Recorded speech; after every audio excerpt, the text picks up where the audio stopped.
Alhamdulillahi nahmaduhu wa nasta'inuhu wa nastaghfiruh wa nu'minu bihi wa natawakkalu alaihi wa na'udzu billahi min syururi anfusina wa min sayyiati a'malina.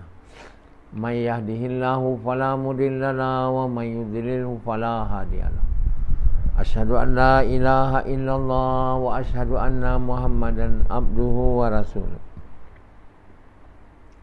Sallallahu alaihi wasallam tabaraka wa sallama tasliman kasiran kasira amma ba'd.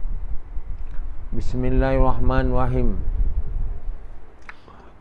Wa man ahsanu qawlan mimman da'a ila Allah wa amila salihan wa qala innani minal muslimin.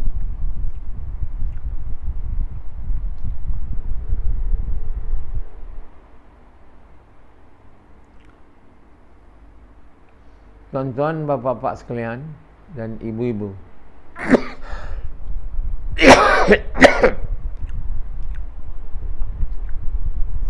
setiap hari kita patut baca Quran. Bukan setahun sekali, bukan waktu mati orang baca untuk kita, bukan waktu kita kahwin, tiap-tiap hari. Jadi kaum yang bukan kaum, maksudnya umat ini yang tak baca Quran, ada orang yang paling malang dan paling rugi. Quran adalah hadiah kepada seluruh manusia, diberi melalui Muhammad SAW, Nabi Allah untuk kita. Jadi Allah hantar kita Nabi dan bersamanya Quran, dan Allah perintah Nabi untuk terjemahkan Quran itu dalam perbuatan, namanya sunnah, untuk kita senang faham lah. Kalau tak diterjemah dalam perbuatan, kita tak faham Quran ni.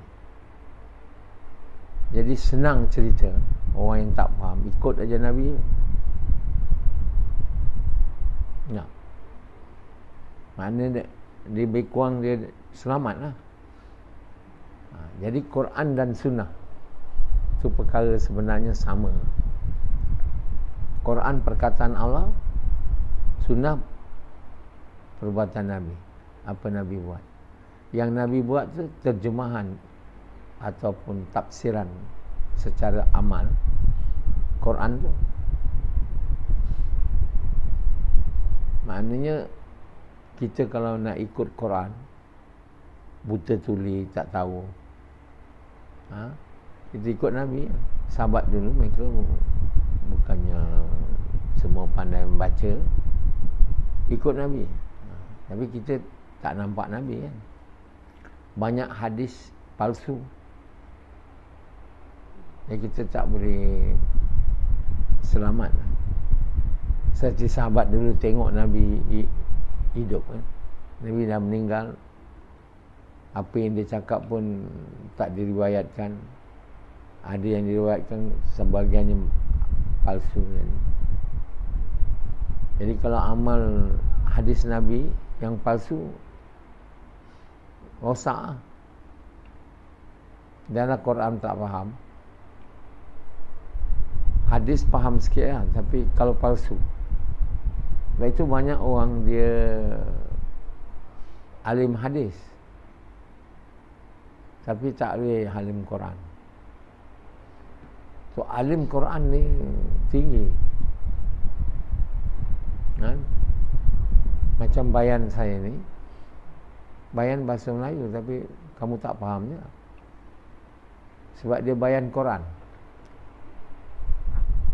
Orang Arab, bahasa Arab, baca Quran bahasa Arab tapi tak faham. Jadi tahu bahasa Arab bukan makna faham Quran, tahu bahasa Melayu bukan makna faham bayan saya.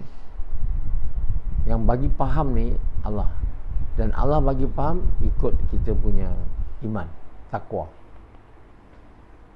Begitulah Quran dia. Kita belajar bahasa Arab sebab tak boleh buat kita faham Quran. Macam mana orang Arab banyak tak faham Quran? Sebab tak ada takwa. Bila tak ada takwa, Allah tak bagi faham. Dan Allah tak bagi amal. Jadi Allah awal lagi surah Baqarah, tidak kuturunkan Quran ni melainkan petunjuk bagi mereka yang takwa. Jadi orang usaha nak jadi takwa tak dibuat. Hanya baca Quran saja. Bahasa Arab lah. Dah tak tahu bahasa Arab. Nak faham Quran, dia kata belajar bahasa Arab. Belajar agama, belajar Arab lah. 8 tahun belajar agama, 4 tahun belajar Nahu, Syaraf, semua tu bahasa Arab. Kenapa belajar bahasa Arab? Sebab katanya nak faham Quran lah. Sebab itu dalam kursus agama tu, major portion, bahagian besar belajar bahasa. Tapi mereka silap besar. Nak faham Quran bukan tahu bahasa Arab. Kau belajar 6 tahun Nahu, Syaraf, semua tu tak boleh buat kamu faham Quran. Banyak Arab semua tak faham Quran sebab tak ada takwa. Ayat Quran yang pertama pun tak faham. Tidak kuturunkan Quran ni melainkan petunjuk bagi mereka yang takwa. Itu pun tak faham. Berjelas ayat tu. Sebenarnya Quran ni untuk orang takwa. Maknanya lah. Maksudnya apa? Maknanya Quran ni dapat diamalkan oleh orang takwa. Maknanya Quran ni dapat dipaham dan diamalkan untuk orang takwa. Orang takwa apa? Percaya dalam hati ni ke tahap yang lebih lagi daripada Allah mahu. Paling kurang Allah mahu. Tidak ada yang tahu melainkan Allah. Allah mulakan Quran tu dengan alif lam mim, ayat mutasyabihat. Dan dalam banyak surah-surah Quran dimulakan dengan ayat itu. Bukan ayat alif lam mim. Alif lam sad, sad. Berulang kali yang Allah ingatkan. Quran ni naklah dibaca oleh orang yang takwa. Saya mula semua. Nak tafsir tu pun tak faham. Kenapa Allah mulakan surah ni dengan alif lam mim? Kenapa Allah surahkan surah Ali Imran pun alif lam mim? Tak faham. Jadi macam mana? Jadi mereka semua diberi faham, dapat faham, nak faham Quran bahasa Arab. Jadi belajar dalam pengajian agama 8 tahun nak jadi alim tu 3-4 tahun. Concentrate bahasa. Ada yang tak tahu Arab, bila dah bersara pergi belajar Arab sebab nak faham Quran, dia kata. Yang cakap pada saya tu, kenapa awak saya belajar Arab ni untuk faham Quran? Dia vice chancellor. Orang bijak je lah kan, otak ada, tapi dia tak faham. Bila Yaman bergaduh, dia tak pergi belajar Arab, dia pergi Indonesia belajar Arab. Tak tahulah sampai sekarang dia faham Quran. Tentu sekali tak faham Quran. Arab banyak je lah tak faham Quran. Kan? Jadi untuk faham Quran ni, Quran ni bermanfaat untuk kita. Kita kena ada takwa. Itu ayat mula je.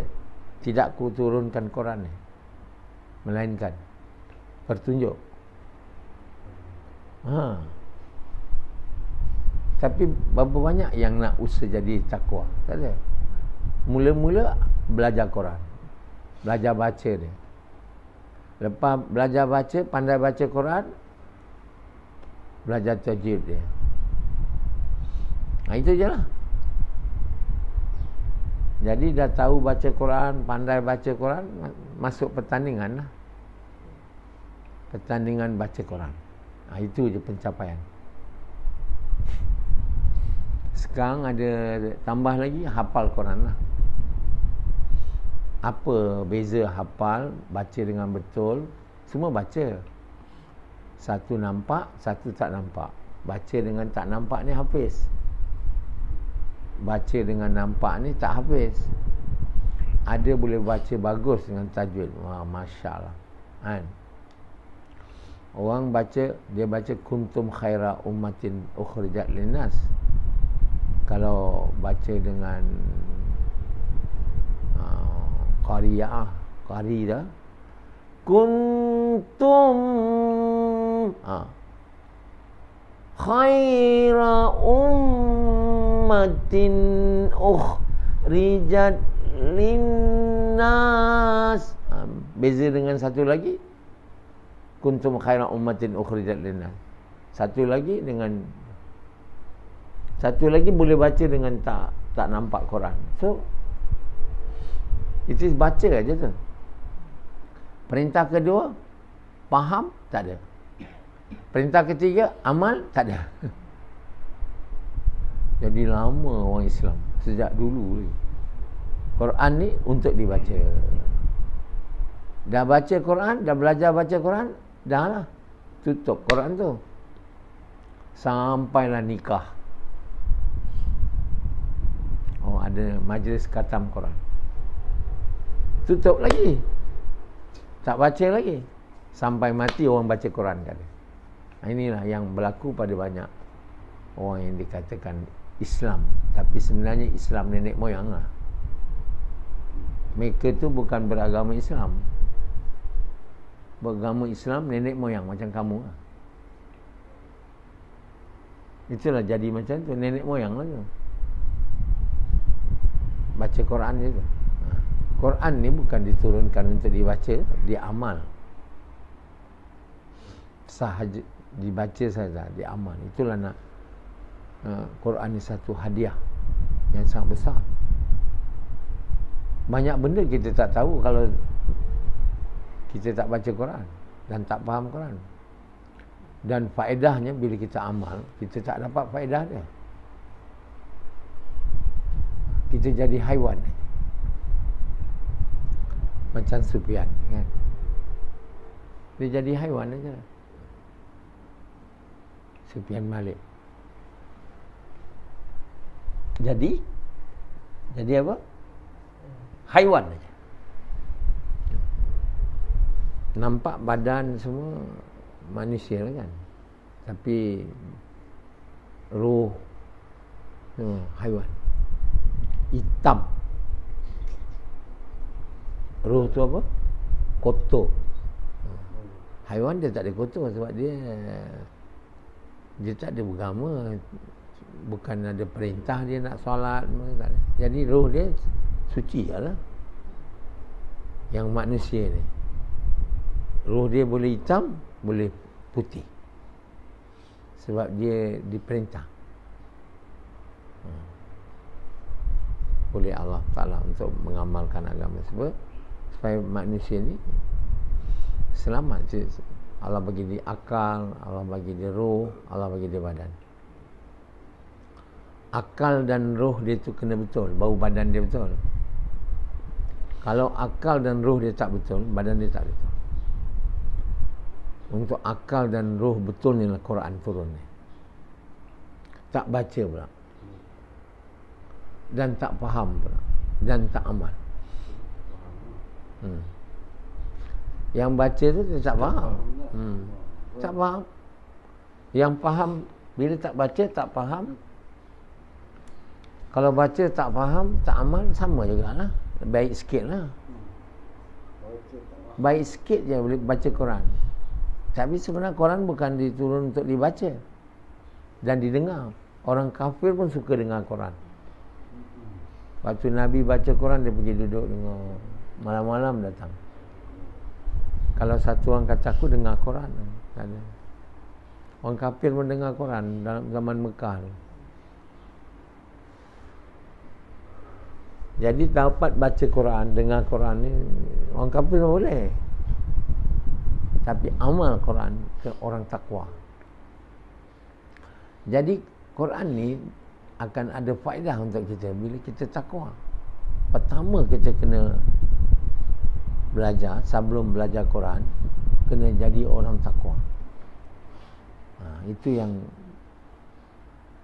Hadrat Umar beritahu kami belajar iman dulu, baru belajar Quran. Kita dah tukar, kita belajar Quran dan tak belajar iman selamanya.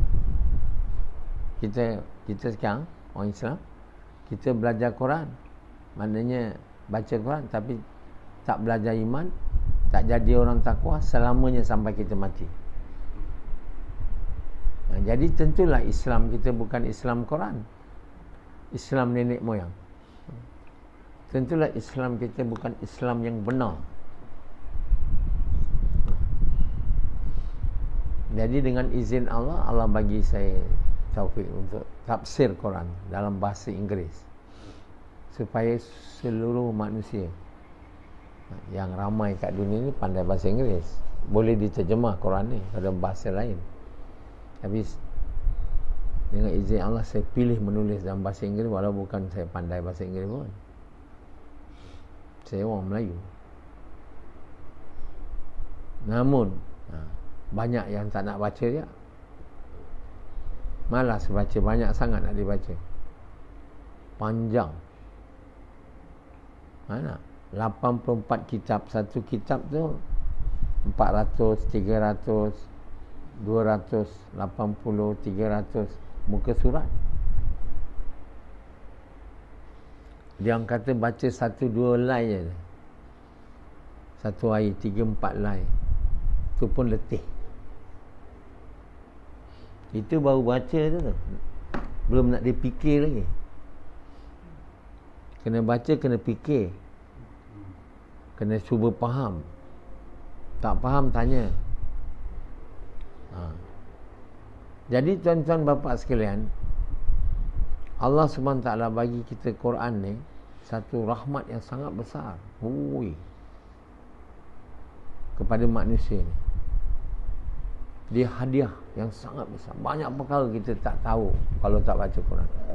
Kita tak tahu kisah Nuh, adanya Nabi nama Syuaib. Kita tahu semua. Mana kita tahu kalau kita tak baca Quran? Bayangkan 84 kitab ditafsir, Quran tu ditafsir, banyak perkara. Takkan pula tak ada perkara. 84 kitab. Quran tu sendiri 6,666 ayat, ditafsir kepada 25,000 muka surat. Quran tu 6,666 ayat, bukan muka surat. Ini ditafsir kepada 25,000 muka surat. Satu muka surat berapa? Mungkin 2,000 perkataan. Kalilah ayat, mungkin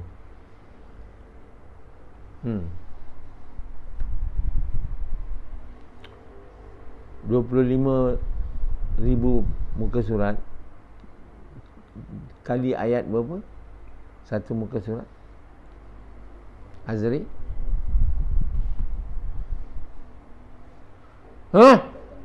Apa? Lebih kurang 200 kali 25,000 kali 200 ayat. Berapa ayat jadinya? Bukan senang nak memahamkan Quran ni. 6,666 ayat. Untuk tafsir dia kena 25,000 kali 200 berapa? Ambil lah kalkulator. 2 juta. Per ayat tu. Dipusing sana, pusing situ ayat tu. 5 juta. 5 juta. 5 juta ayat. Bayang. 6,666 ayat ke 5 juta. ayat lebih kurang. Kan maknanya Quran ni payah nak ditafsir. Nak tafsir dia makan banyak ayat. Kalau dia senang ditafsir, sikit ayat lah. 6,000 ayat ditafsir kepada 25 juta. Berapa? 5 juta ayat. Itu menunjukkan Quran ni kehebatan dia. Sukar nak difaham, melainkan ada takwa. Kenapa saya dapat tafsir? Saya ada takwa lah, kalau tidak tak boleh. Saya tak boleh faham Quran ni, tak boleh amal kalau saya tak ada takwa. Apa lagi nak tafsir? Orang yang nak tafsir Quran ni kena orang takwa, bukannya orang pandai Arab. Azri tu, bila bayan ni dia menengguk macam dia faham. Saya tak tahu Arab, kenapa boleh faham Quran? Saya tafsir yang dah diterjemah oleh ustaz dari Arab ke Inggeris tu. Saya tafsir yang Inggeris yang dia orang dah terjemah tu. Kalau saya tak ada takwa, saya tak boleh buat tu. Boleh? Boleh atau tidak? Ha? Ni. Jadi Quran ni kena ada takwa. Takwa ni maknanya apa? Lebih kurang lah, takut dengan Allah. Takwa. Ini takut bini. Ini takut miskin.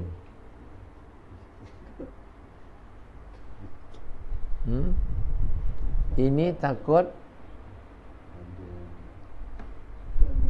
tak makan. Ini takut tak ada duit. Tak ada takut Allah. Takut Allah ni makna sangat cinta dengan Allah sehingga takut nak langgar perintah dia dan buat dia murka. Itu dia lebih kurang. Panjang tau. Bahasa Arab dia takwa, tapi nak faham tu dia kena fear of Allah. Bahasa putih. Takut dengan Allah. Di elaborate lagi tak boleh macam itu je. Saya dengan, katalah orang dengan harimau takut juga. Kalau tiba-tiba keluar kat pintu tu satu orang tunjuk harimau yang macam hidup lah kan, semua lari kat sini, cabut bangun. Tiba-tiba rupanya plastiknya, langsung reda. Bukan takut tu. Ini takut. Ini susah faham. Cinta dengan Allah dan takut tu lain tu. Cinta kerana cinta dengan Allah, takut dia murka. Itu nama takwa. Maknanya dengan takwa ni orang ni taat perintah Allah lah. Tanda takwa bukan saya takut dengan Allah. Taat perintah Allah tak ada, itu tak betul. Jadi kita takut kerana cinta. Cinta tu membuat kita takut dia murka. Jadi kita ikutlah perintah dia untuk sukakan dia.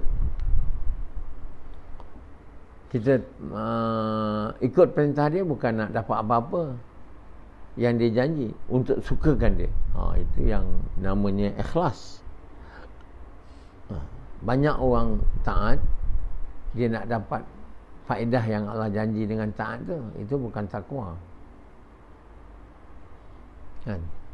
Untuk dapat faedah daripada macam takwa.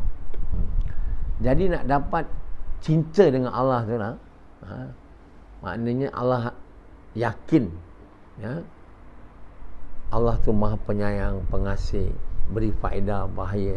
Allah saja masuk ke dalam kepercayaan orang tu. Itu masuk dalam hati dia. masuk dalam kepercayaan dia, ke dalam, sedalam-dalamnya ada. Kepercayaan Sufyan pada duit sedalam-dalamnya tu. Kepercayaan Sufyan, duit boleh buat dalam. Kepercayaan Sufyan, Allah boleh buat, tak ada, atau sikit je. Contohlah, bila kepercayaan Sufyan Allah boleh buat sikit, dia tak mau taat perintah Allah, dia langgar perintah Allah, dia akan cari duit. Kerana kepercayaan dia, duit boleh buat, tak ada duit saya mati. Duit boleh buat, duit boleh bagi makan, duit boleh bagi saya rumah, duit boleh bagi saya kereta. Saya tak ada duit, semua saya tak ada. Itulah kepercayaan semua manusia hampir di seluruh dunia hari ini, termasuk Sufyan. Saya suruh dia berhenti kerja yang dia buat sekarang, pergi buat kerja sendiri yang boleh dia kawal waktu dia. Dia tak nak. Kenapa? Dia takut. Dia percaya duit boleh buat. Ni Sufyan percaya duit boleh buat. Rashidi juga percaya duit boleh buat. Ini pun percaya duit boleh buat. Ini pun percaya duit boleh buat. Percaya duit boleh buat ini ialah percaya orang-orang kafir. Nak jadi orang beriman, percaya apa pun tak boleh buat melainkan Allah. Ada kamu tu? Ada? Tiada yang boleh buat melainkan Allah. Tak ada yang boleh buat. Itu. Kalau kamu percaya duit boleh buat, itu bukan orang beriman, itu orang kafir.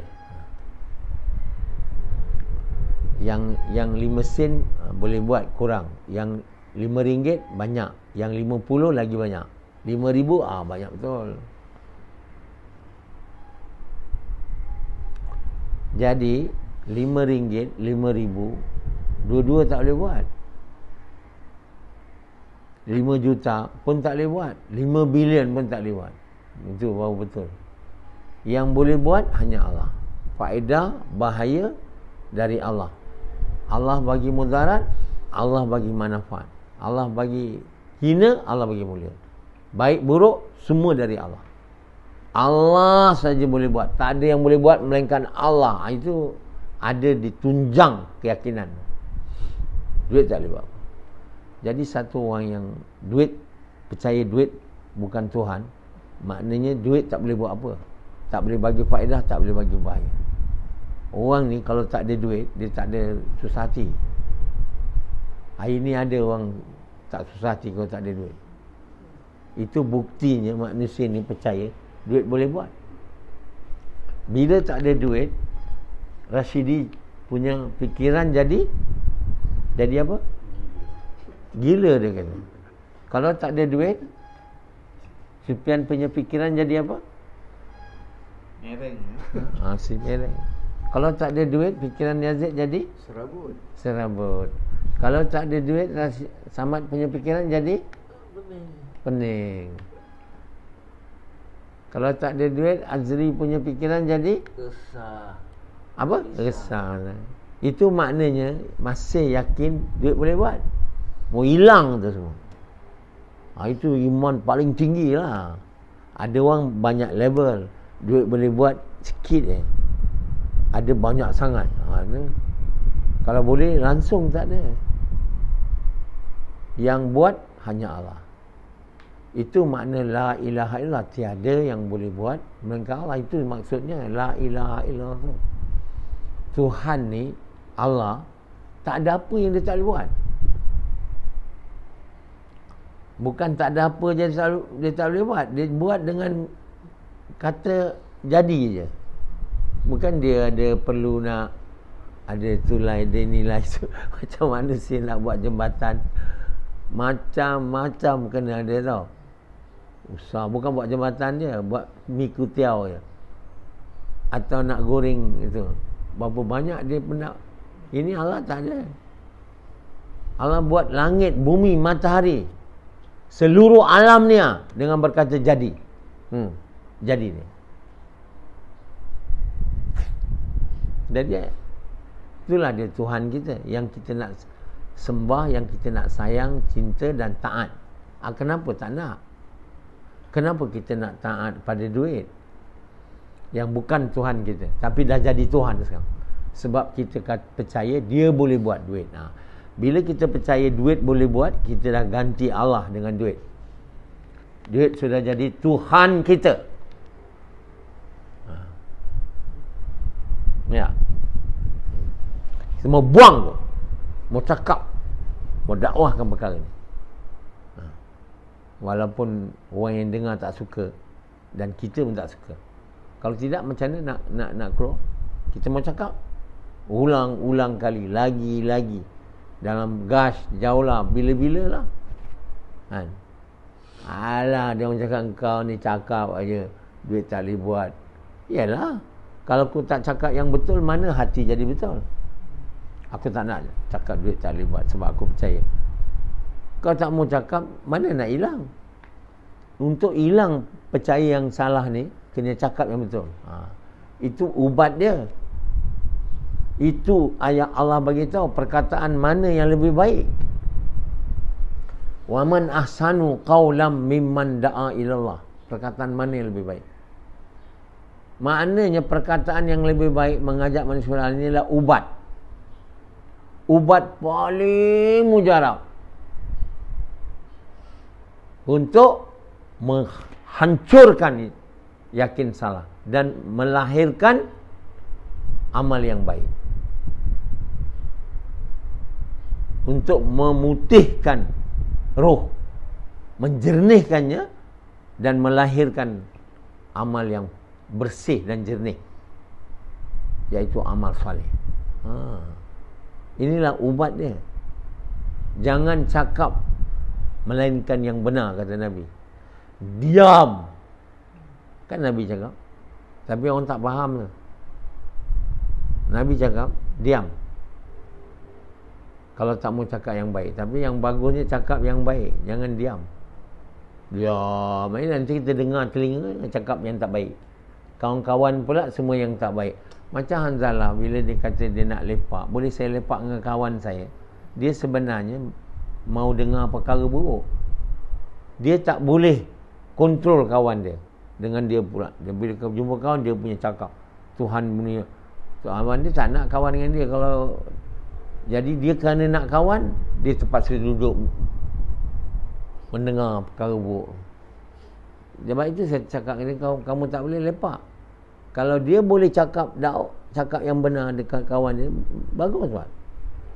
Tapi dia mungkin duduk dengar je. Last dia rosak. Dia rosak kerana dia ada dengar banyak rosak daripada kawan dia. Sebab dia banyak lepak. Kita jangan lepak. Kita kena pergi buat kerja dakwah. Malam, siang. Kumpul mana. Ni tak. Buat dakwah masa gas situ je. Lain lepak. Cakap dunia. Cakap benda rosak. Macam mana nak betul? Kita jangan cakap. Melainkan yang benar. Waman ahsanu qawlam mimman da'a ilallah. Yang benar tu bercakap. Tidak ada yang boleh buat melainkan Allah. Buruk baik dari Allah. Itu orang cakap. Hina mulia. Allah yang bagi.